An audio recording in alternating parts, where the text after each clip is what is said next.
அதிமுக சார்பில் சட்டமன்ற தேர்தலில் போட்டியிட விருப்ப மனு அளித்தவர்களிடம் 12வது நாளாக இன்றும் நேர்காணல் நடத்தப்பட்டு வருகிறது. இன்று காலை திருவண்ணாமலை, கடலூர், விழுப்புரம் மாவட்டங்களில் விருப்ப மனு அளித்தவர்களிடம் நேர்காணல் தொடர்கிறது. இதுகுறித்து போயஸ் கார்டனில் இருக்கும் நமது செய்தியாளர் சஞ்சீவியிடம் தகவல்களை கேட்கலாம். வணக்கம் சஞ்சீவி, 12வது நாளாக இன்றும் நேர்காணல் தொடர்கிறது. நேர்காணலில் விருப்ப மனு கொடுத்தவர்களிடம் என்னென்ன கேள்விகள் கேட்பதாக சொல்லப்படுகிறது சஞ்சீவி? வசந்த், அதிமுக சார்பாக வரும் சட்டமன்ற தேர்தலில் போட்டியிட விருப்ப மனு தாக்கல் செய்தவர்களுக்கு 12வது நாளாக இன்று சென்னை போயஸ் தோட்டத்தில் உள்ள தமிழக முதலமைச்சர் மற்றும் அதிமுகவுடைய பொதுச் செயலாளர் ஜெயலலிதா தலைமையில் 12வது நாளாக இன்று நேர்காணல் நடக்கவிருக்கிறது.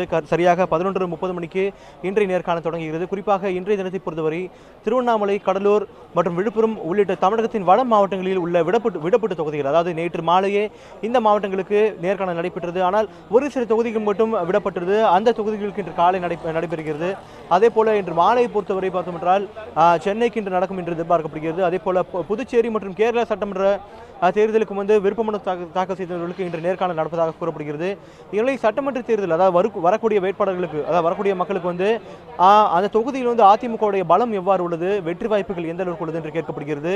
அதே போல எதிர்க்கட்சி, குறிப்பாக திமுக உள்ளிட்ட கட்சிகள் சார்பாக யார் போட்டியிட வாய்ப்புகள் அதிகமாக உள்ளது.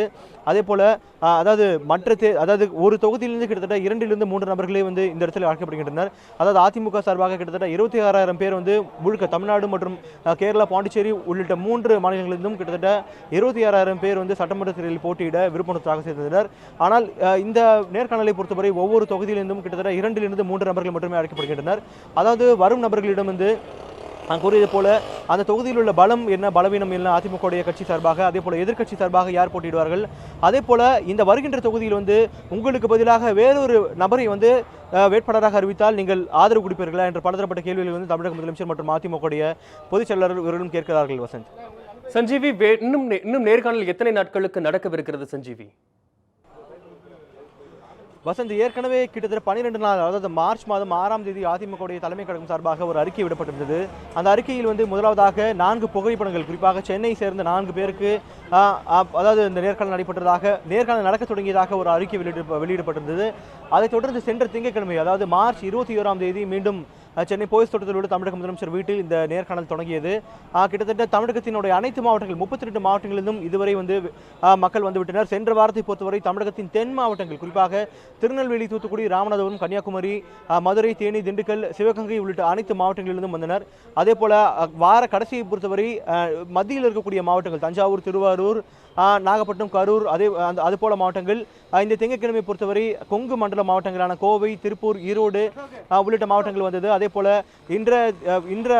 கடந்த 2 நாட்களை பொறுத்தவரை தமிழகத்தின் வட மாவட்டங்களாக இருக்கக்கூடிய அதாவது கிருஷ்ணகிரி, தருமபுரி, திருவண்ணாமலை, விழுப்புரம், கடலூர் ஆகிய மாவட்டங்களுக்கு அழைக்க வந்தது. அதே போல திருவள்ளூர், காஞ்சிபுரம் உள்ளிட்ட மாவட்டங்களை பொறுத்தவரை அதாவது வட மாவட்டங்களை பொறுத்தவரை சென்ற வாரமே நேர்காணல் முடிவிட்டது.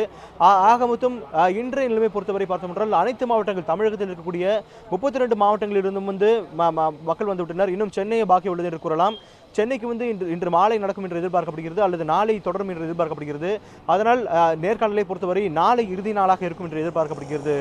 வசந்த், அதே போல அதிமுக வேட்பாளர் பட்டியல் பொறுத்தவரை ஏப்ரல் மாதம் 11ஆம் தேதி இறுதி வேட்பாளர் பட்டியல் வெளியிடப்படும் என்று எதிர்பார்க்கப்படுகிறது. வசந்த், சஞ்சீவி, எந்த முறையும் இல்லாத அளவிற்கு இந்த முறை தமிழக அரசியலில் ஒரு திருப்பம் ஏற்பட்டிருக்கிறது. பிரதான கட்சிகளை தாண்டி விஜயகாந்த் கூட்டணியும் வலுவாக இருக்கிறது. இந்த சமயத்தில் என்ன தகுதியுடைய வேட்பாளர்களை அதிமுக தலைமை கழகம் தெரிவு செய்ய இருக்கிறது சஞ்சீவி?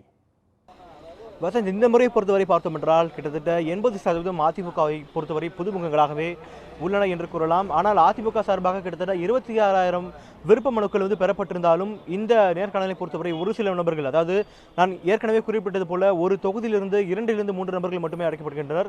அதாவது மற்ற விஷயங்களை பொறுத்தவரை, அதாவது அந்த இன்டெலிஜென்ஸ் ரிப்போர்ட், அதே போல உளவுத்துறை அறிக்கையின்படி, போலீஸ் அறிக்கையின்படி ஏற்கனவே இந்த ஃபில்ட்ரேஷன், அதாவது சரிபார்ப்பு உள்ளிட்ட அனைத்து விஷயங்களையும் பார்க்கப்பட்டு இறுதியாக ஒரு தொகுதியிலிருந்து 2-3 3 நபர்கள் மட்டுமே அழைக்கப்படுகின்றனர் என்று அதிமுக வட்டாரங்கள் தெரிவிக்கின்றன.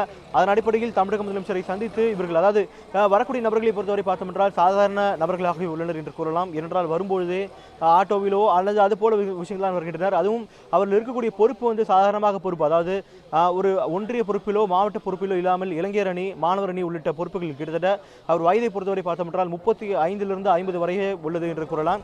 அதாவது ஏற்கனவே அனைத்து விஷயங்களும் முடிக்கப்பட்டுவிட்டு இந்த நேர்காணல் என்பது இறுதியாக அந்த 3 பேரிலிருந்து ஒரு நபரை வேட்பாளராக தேர்ந்தெடுப்பதற்காக இந்த நேர்காணல் நடைபெற்று வருகிறது வசந்த். அதே போல அதிமுகவை பொறுத்தவரை இந்த முறை கிட்டத்தட்ட அமைச்சரவை கூட கிட்டத்தட்ட 50% மேல் புது நபர்களாக இருப்பார்கள் என்று எதிர்பார்க்கப்படுகிறது வசந்த்.